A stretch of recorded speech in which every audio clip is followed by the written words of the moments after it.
बोस की मूर्ति 23 जनवरी को नेताजी की जयंती पर पीएम करेंगे उद्घाटन। पीएम मोदी ने ट्वीट कर दी जानकारी।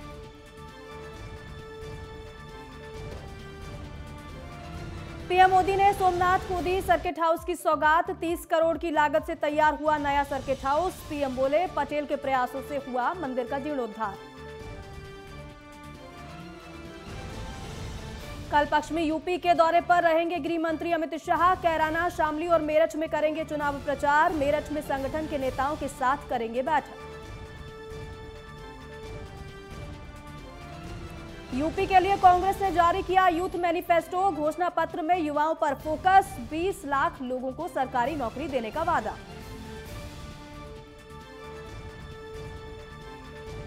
दिल्ली में अभी जारी रहेगा वीकेंड कर्फ्यू। सीएम केजरीवाल के प्रस्ताव को एलजी से नहीं मिली मंजूरी। बाजार भी अभी ऑड इवन के फॉर्मूले पर ही खुलेंगे।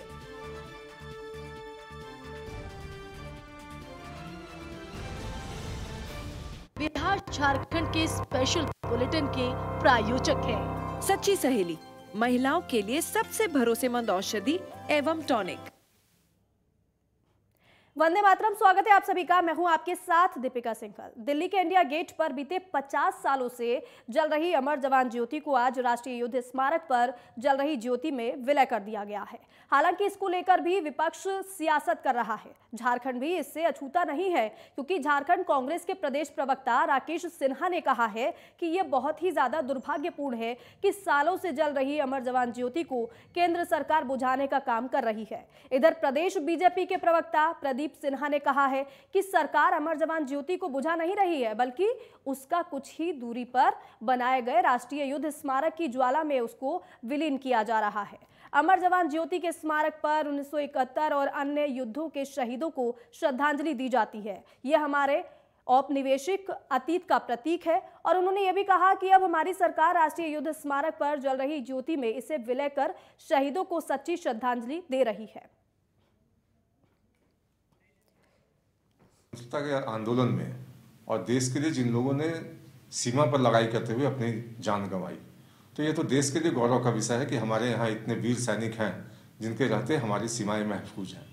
लेकिन कांग्रेस पार्टी और सहित जो तमाम विपक्षी दल हैं आज भारतीय जनता पार्टी पर यह आरोप लगा रहे हैं और दुष्प्रचार कर रहे हैं एक तरह से कि ज्योति बुझा दी गई, जबकि सरकार की ओर से स्पष्टीकरण आ चुका है कि ज्योति बुझाई नहीं गई है, बल्कि उस ज्योति को हम उस नए जगह पर समाहित कर देंगे, विलीन करेंगे वहाँ। तो निश्चित रूप से जो अंग्रेजों के शासनकाल में प्रथम वर्ल्ड वार और द्वितीय विश्व युद्ध जो हुआ, तो अंग्रेजों के द्वारा वहाँ स्थापित है, लॉर्ड कर्जन की प्रतिमा लगी हुई थी वहाँ।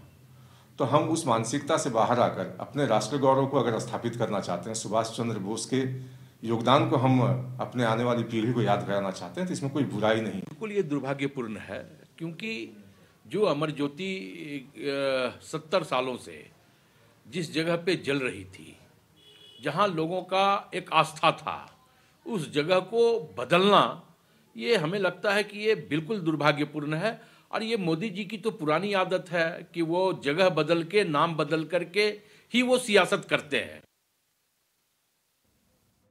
और झारखंड के सत्ता के गलियारे में जेएमएम नेता और पूर्व विधायक अमित महतो का बयान तूल पकड़ता जा रहा है। बता दें कि अमित महतो ने कहा था कि हेमंत सरकार पूर्ण विचार करते हुए खतियान आधारित नियोजन नीति नहीं बनाती है और इसके साथ ही बाहरी भाषाओं को क्षेत्रीय भाषा की सूची में नहीं हटाती है, तो वो आगामी 20 फरवरी को झामुमो से इस्तीफा दे देंगे।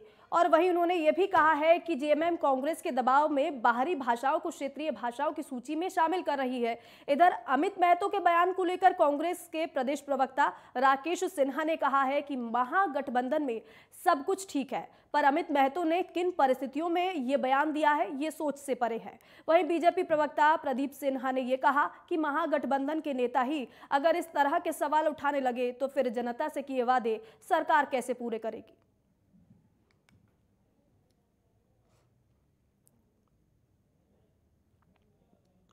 हमारी सबसे बड़ी मांग है कि झारखंड में स्थानीय नीति बने जो कि खतियान आधारित हो। ये हमारी सबसे बड़ी मांग है और यही झारखंड की तमाम लोगों की मांग है जो झारखंडी हैं, जो खतियानदारी हैं।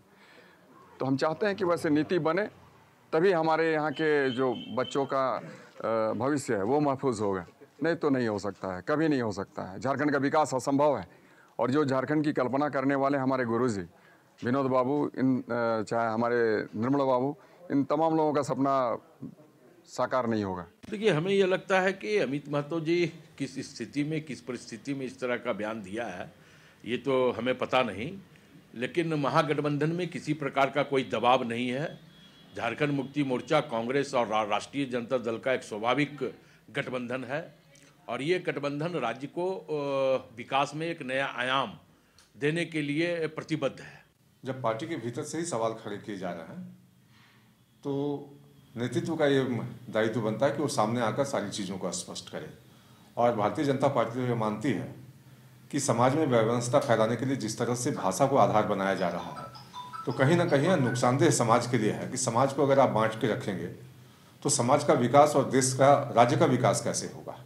तो झारखंड मुक्ति मोर्चा को पहले यह तय करना चाहिए कि अगर गठबंधन के सहयोगी आपस में एक होकर नहीं चलेंगे, जिस मैंडेट की वो बात करते हैं, तो उस मैंडेट का अगर आदर नहीं करते हैं तो निश्चित रूप से राज्य का नुकसान होगा।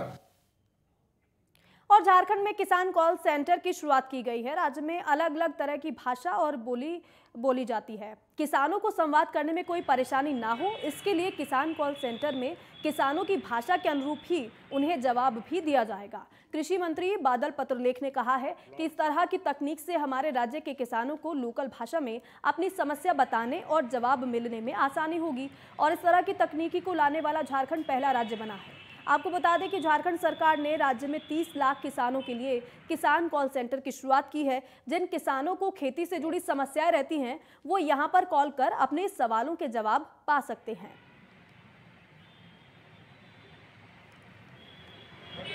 एक्चुअली झारखंड में विभिन्न भाषाओं को, संस्कृति को संरक्षण मिला है।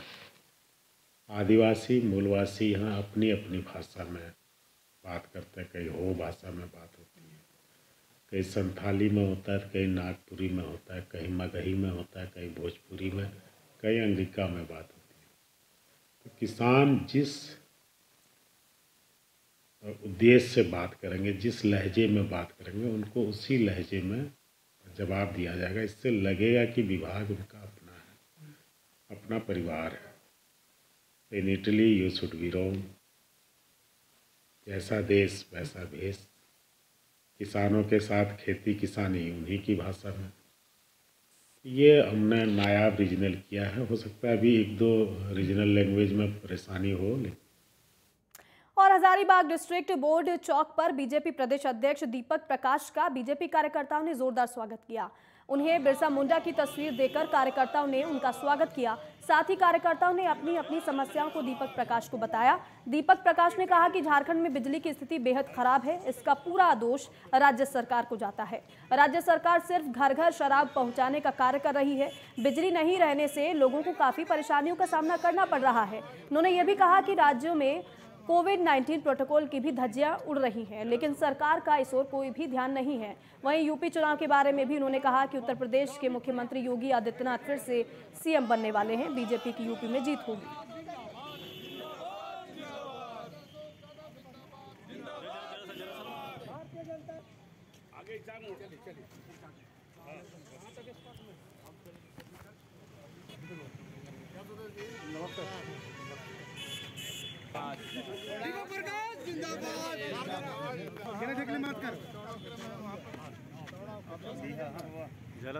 देखिए, गिरिडीह जाने के क्रम में, सरिया जाने के क्रम में यहाँ पर सब लोगों से भेंट हुई और इन लोगों के ऊर्जा से मैं और उत्साहित होकर के पार्टी के काम में और तेजी से लगने वाला हूँ। यहाँ की ऊर्जा महत्वपूर्ण ऊर्जा है। कार्यकर्ताओं की भूमिका सबसे महत्वपूर्ण भूमिका है पार्टी में। और धनबाद के दिवंगत उत्तम आनंद के मामले में झारखंड हाईकोर्ट में आज सुनवाई हुई। सुनवाई के दौरान सीबीआई के अधिवक्ता की ओर से अदालत को बताया गया कि ये पूरी घटना मोबाइल चोरी के कारण हुई, जिस पर अदालत ने कहा कि सीबीआई इस मामले की तह तक नहीं पहुंच पाई है, क्योंकि नार्को टेस्ट में आरोपियों ने यह स्वीकार किया है कि घटना को अंजाम देने से पहले उन्हें मालूम था कि जिस व्यक्ति को टक्कर मार रहे हैं वो एक जज है, और जिस वक्त जज को टक्कर मारी गई उस वक्त उनके हाथ में मोबाइल नहीं, रुमाल था। तो ऐसे में मोबाइल चोरी के लिए ये घटना नहीं हो सकती, ये भी कहा गया सुनवाई के दौरान।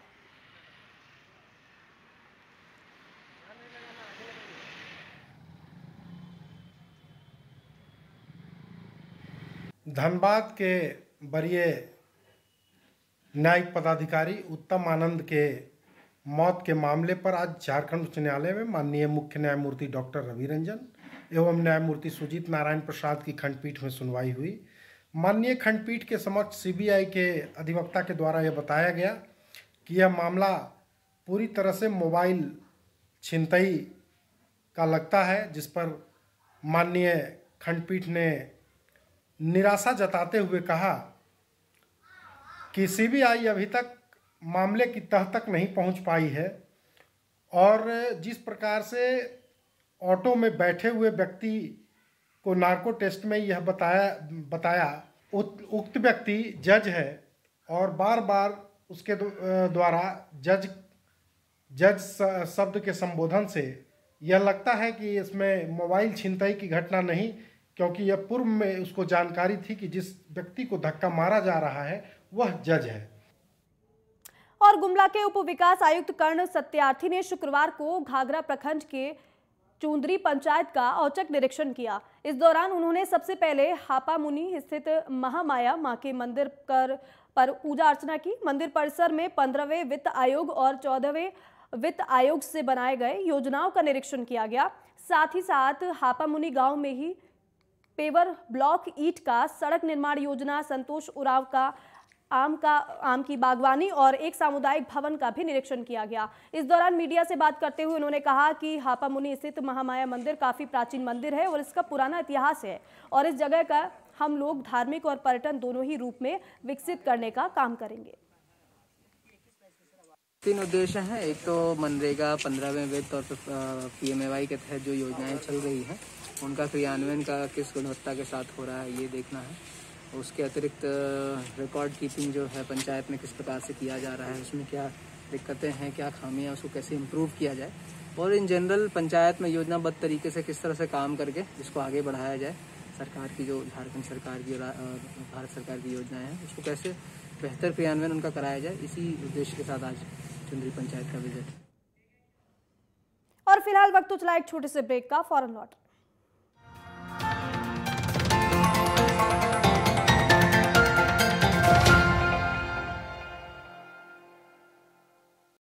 क्या आप दुबले पतले कमजोर हैं, आपकी सेहत नहीं बनती, भूख कम लगती है, वजन नहीं बढ़ता?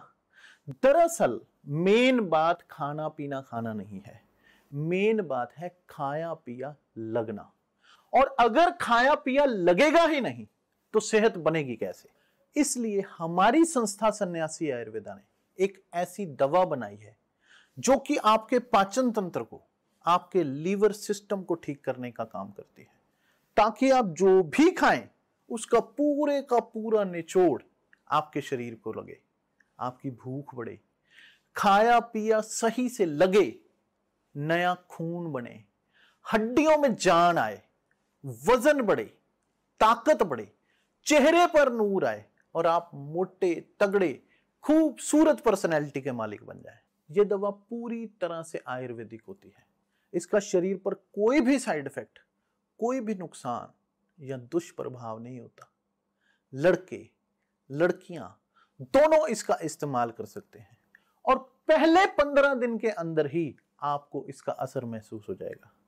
सिर्फ 699 रुपए की पूरे 1 महीने की दवा होती है और आप इसे घर बैठे 01145454545 पर फोन करके दवा मंगवा सकते हैं। कब्ज, कॉन्स्टिपेशन। सर पेट साफ नहीं हुआ? हाँ भाई हाँ। सबको एक साथ कैसे पता चल गया? अरे भाई कब्ज का असर चेहरे पे साफ दिखता है। ये लो कायम चूर्ण, इसमें 40 साल का भरोसा है जो पेट को साफ करे एक ही रात में, और ये 100% आयुर्वेदिक है। कायम चूर्ण के साथ पेट रहे साफ। भावनगर वाले शेठ ब्रदर्स का उत्पादन। सब कुछ आजमाया और तब मैंने माना कि सिर्फ सच्ची सहेली ही है महिलाओं के उन मुश्किल दिनों की हर समस्या, जैसे कठिन दर्द, अनियमितता, खून की कमी, थकान व कमजोरी जैसी सभी प्रॉब्लम्स के लिए नंबर 1 औषधि एवं टॉनिक। खुदी को आजमाया है कोई अंदाज आया। तुम में भी मैं हूँ, शुद्ध प्लस पान मसाला।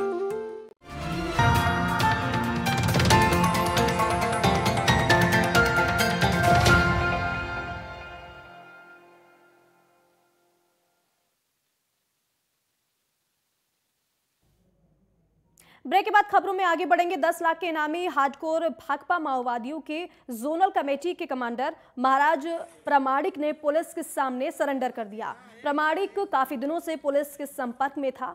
आईजी अभियान और आईजी रांची के सामने महाराज ने AK-47 के साथ सरेंडर किया है। भाकपा माओवादी संगठन में पतिराम मांझी को सेंट्रल कमेटी बनाकर सारंडा इलाके का प्रभार दिए जाने के बाद से ही माओवादी संगठन में आदिवासी नेताओं के बीच नाराजगी देखी जा रही थी, जिसके बाद महाराज ने संगठन का साथ छोड़ दिया था। नक्सली महाराज प्रामाणिक 2 दर्जन से ज्यादा इस पर मामले दर्ज थे और ये कई मामलों में वांछित भी चल रहा था। उसने सरायकेला के कुकरूहाट, लौंची समेत कई घटनाओं को अंजाम दिया था। 14 जून 2019 को महाराज प्रामाणिक के नेतृत्व में माओवादियों ने सरायकेला के कुकरूहाट में पुलिस बलों पर हमला कर और 5 पुलिस कर्मियों को मौत के घाट उतार दिया था। हालांकि अब उसने सरेंडर कर दिया है। निकल जाने के बाद सबको वही आरोप लगाता है।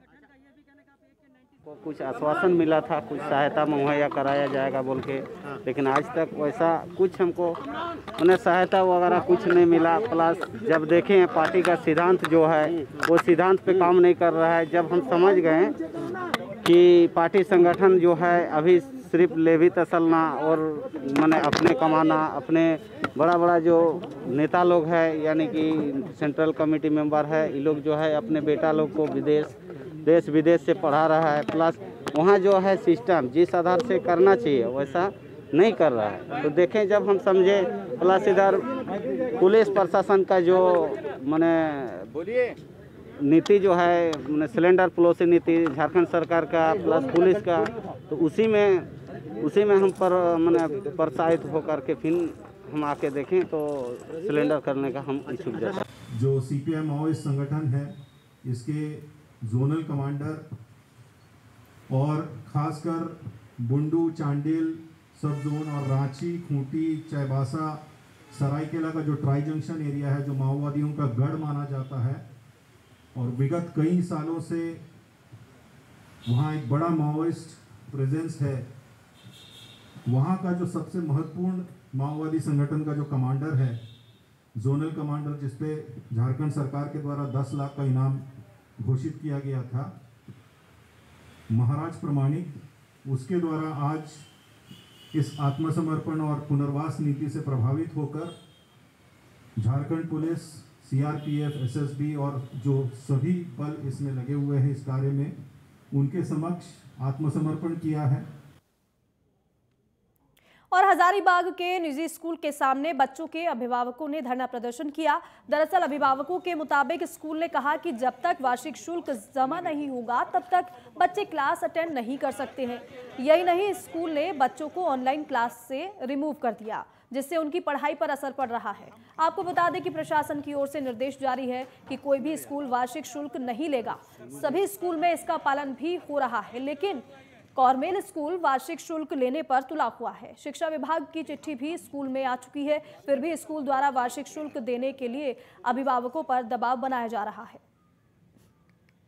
गार्जियन लोग आए थे कॉर्मेल स्कूल के पास, इन लोग फ़ोन किए, कुछ बंधुओं को फ़ोन किए कि हमारे बच्चों को एग्ज़ाम नहीं देने दिया जा रहा है फी के चलते, सो आप आइए। तो इसलिए हम यहाँ पे आए हैं। अभी स्कूल प्रबंधन से बातचीत हुआ है, वो लोग बच्चों को एग्ज़ाम दिलाने के लिए राजी है कि नहीं, ठीक है अभी एग्ज़ाम दिला देते हैं, समय लेके। एक मुद्दा है कि भाई वार्षिक शुल्क का कुछ मामला ये लोग बता रहे हैं, जो वार्षिक शुल्क लेने की बात है, तो उस पर हम लोग से डिस्कस किए कि भाई अगर किसी स्कूल में वार्षिक शुल्क नहीं लग रहा है तो यहाँ पे वार्षिक शुल्क नहीं लगना चाहिए, और जिन बच्चों का फ़ी बकाया उनका एक समय दे दीजिए, 2-3 किस्त में अपना फ़ी वो जमा हो जाएगा। फ़ी के लिए बच्चे का एग्जाम बाधित नहीं होना चाहिए।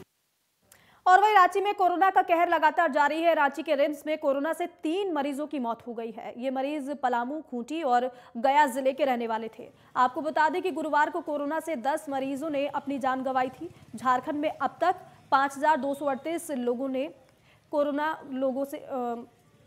5000 से ज्यादा लोगों की कोरोना से मौत हो चुकी है।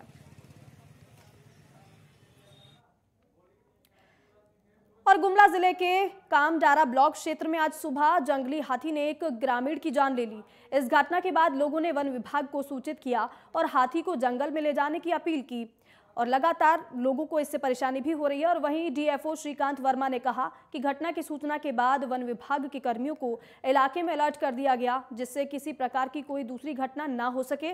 उन्होंने लोगों से अपील की कि कोई भी हाथियों के करीब ना जाए।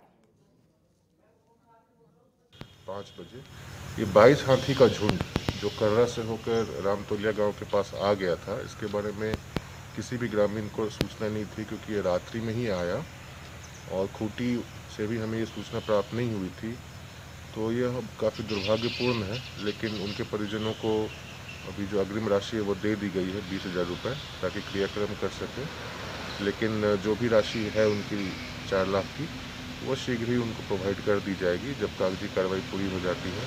साथ ही अभी हमारी जो टीम है वहाँ कूच कर गई है और ये 22 हाथियों से कोई भी आगे नुकसान न हो ग्रामीणों का, इसके लिए वो सदैव फील्ड में रहेगी जब तक कि उस हाथी को वहाँ से ड्राइव ना कर दिया जाए। और गुमला जिले के चांदनी चौक इलाके से बाइक चोरी करते एक युवक को पकड़ लिया गया। युवक को लोगों ने रंगे हाथों पकड़ा और पुलिस को सूचित कर उसे गिरफ्तार करवा दिया। चोर की पहचान मोहम्मद रजा उर्फ मून के रूप में हुई है। पुलिस ने बताया कि चोर कई दिनों से आसपास के इलाकों में चोरी की घटना को अंजाम दे रहे थे।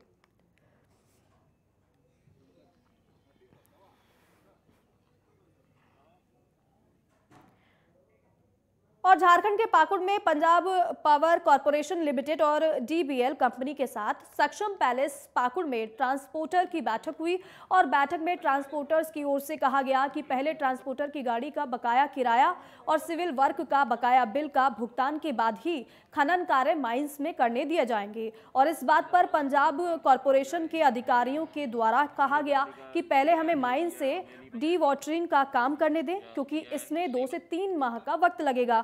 उनके द्वारा कहा गया कि आप लोगों का जो भी बकाया का क्लेम किया गया है उसे पंजाब सरकार को उपलब्ध करा दिया गया है। फिलहाल वहां चुनाव की घोषणा हो गई है और 10 मार्च के बाद ही राशि मिलने के बाद ही भुगतान हो पाएगा।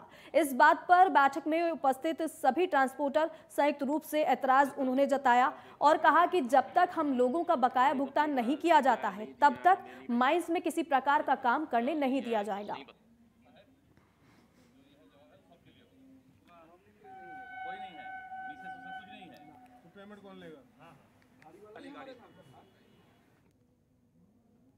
चलिए अब बात करेंगे बिहार की। पटना से खबर है, जहां दिन दहाड़े बाकरगंज इलाके में ज्वेलरी दुकान में लूट की घटना को अपराधियों ने अंजाम दिया। लूट की सूचना मिलते ही कई थानों की पुलिस बाकरगंज पहुंची और एसएस ज्वेलर्स दुकान के मालिक संजीव कुमार ने बताया कि अपराधी ग्राहक बनकर आए थे और उसने कहा कि ज्वेलरी खरीदनी है, जिस पर दुकानदार ज्वेलरी दिखाने लगे। हालांकि इस दौरान ही लुटेरों ने हथियार निकाले और धमकी देते हुए ज्वेलरी लूट ली।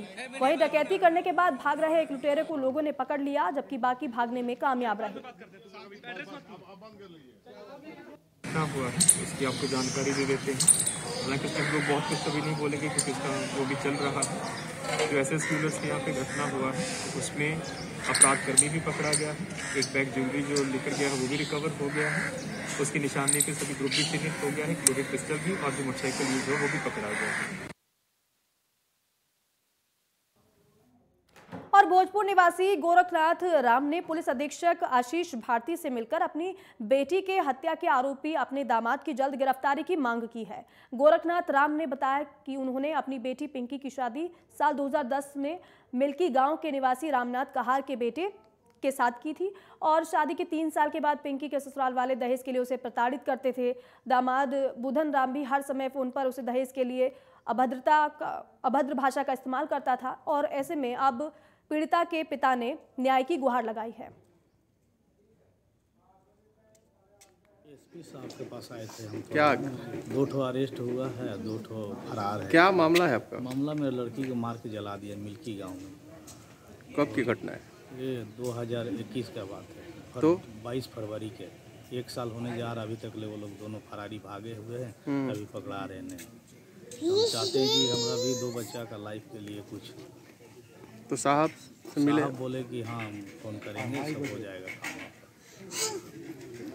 तो इसमें और लोग ऊपर पुलिस कार्रवाई की है? हाँ कार्रवाई की, 2 आदमी पकड़े हैं। और ठंड का प्रकोप हर दिन बढ़ता जा रहा है, जिसकी वजह से मधुबनी के जयनगर में लोगों को भारी परेशानियों का सामना भी करना पड़ रहा है। शहर में अलाव की पर्याप्त व्यवस्था न होने के चलते गरीब और बेघर लोगों को खासी दिक्कतें हो रही हैं और ग्रामीण क्षेत्रों में भी हालात काफी खराब है। ठंड का असर कामकाज पर भी देखने को मिल रहा है। तो शीतलहर की वजह से लोगों को परेशानी हो रही है। हालांकि ठंड से बचने के लिए लोग अलाव का सहारा ले रहे हैं। जिले में ठंड का प्रकोप लगातार बढ़ रहा है। पहले तो आपको धन्यवाद इसके लिए कि आपने इस चीज़ की जानकारी के लिए आया है। आप भी देख रहे हैं कि कहीं अलाव का व्यवस्था नहीं है। आप भी अब स्पष्ट रूप से देख रहे हैं। और जहाँ तक प्रशासनिक बात है तो वो आप भी जान रहे हैं, वो सिर्फ खाना पूरी हो रहा है, अलाव की व्यवस्था नहीं है। यहाँ पे कोई व्यवस्था नहीं है। अगर धूप रहता है, बरसात आता है तो यहाँ पे रहने का ठिकाना है, कोई ठिकाना नहीं। न पानी पीने का व्यवस्था है, न लैट्रिन का जाने का व्यवस्था है, कोई चीज़ का व्यवस्था नहीं है। ठेकेदार का हमेशा प्रेशर रहता है कि काम जल्दी करो।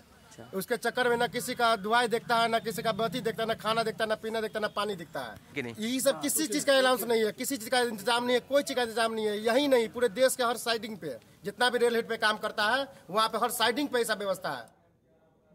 और खबर बिहार के बगहा के धनहा की है, जहां एक गरीब किसानों पर दबंगों ने जमकर कहर बरपाया। किसान की तैयार फसल को काटने से पहले ही दबंगों ने बर्बाद कर दिया। इस दौरान दबंगों ने फसल काटकर लाखों रुपए का नुकसान किया, जिसके बाद दबंगों ने पीड़ित परिवार को जान से मारने की धमकी भी दी। और वहीं पीड़ित परिवार ने पुलिस से अब न्याय की गुहार लगाई है। 5 लोगों के खिलाफ मुकदमा दर्ज कराया गया है। और 3 साल से हम केला की खेती करते हैं और केला इस समय बोए हुए थे। एक फसल हम काट चुके हैं, दूसरा फसल के लिए भी फिर भी हम इसमें मेहनत कर रहे थे। लेकिन मतलब कि 15 तारीख की रात में जो है 3, 4, 5, 6 लोग आए, मतलब कि जब केला काट रहे थे तब तक हम अपने घर से आए और पूछे इन लोगों से कि भाई केला हम बोए हैं तो मतलब आप लोग क्यों काट रहे हैं। इस पर इन लोगों ने मेरे साथ झगड़ा तकरार और काटने उठने का धमकी देने लगे। इस वजह से मैं अपने घर चला गया और मैं उसके बाद जाके थाना प्रभारी के यहाँ मैं अपना एप्लीकेशन जो है दिया हूँ। थाना प्रभारी ने बोला है कि ठीक है, आप एप्लीकेशन दे दीजिए और इस पर उचित कार्रवाई हम करेंगे। कितने कट्ठा में आप केला की खेती? जी सर, हम 7 कट्ठा में हम केला की खेती किए थे।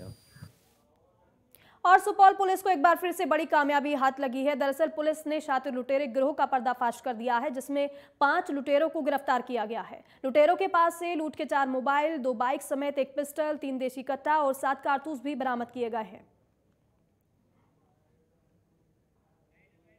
ये लोग इन्वेस्टिगेट कर रहे थे, कुछ टेक्निकल इनपुट्स भी इन लोगों को मिला था और मैनुअल इनपुट्स भी कुछ मिला था इन लोगों को। तो उसके बाद 19 को त्रिवेणीगंज में एक और लूट की घटना हुई थी बाइक की, और 20 तारीख को सेम गैंग जो है एक पिकअप ट्रक को भी लूटने के प्रयास किए थे। एक विलेज है अमही नाम से, कोई विलेज है राघोपुर में, वहाँ पे ये लोग पिकअप ट्रक को लूटने की प्रयास कर रहे थे।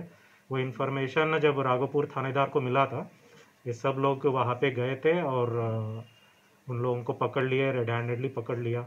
और उन लोगों के पास से ये जो दिख रहा है, ये 3 कट्टा और 1 पिस्टल और ये 7 कारतूस जो दिख रहा है, कैट्रिजेस जो दिख रहा है, और लूटा हुआ मोबाइल्स कुछ मिला है।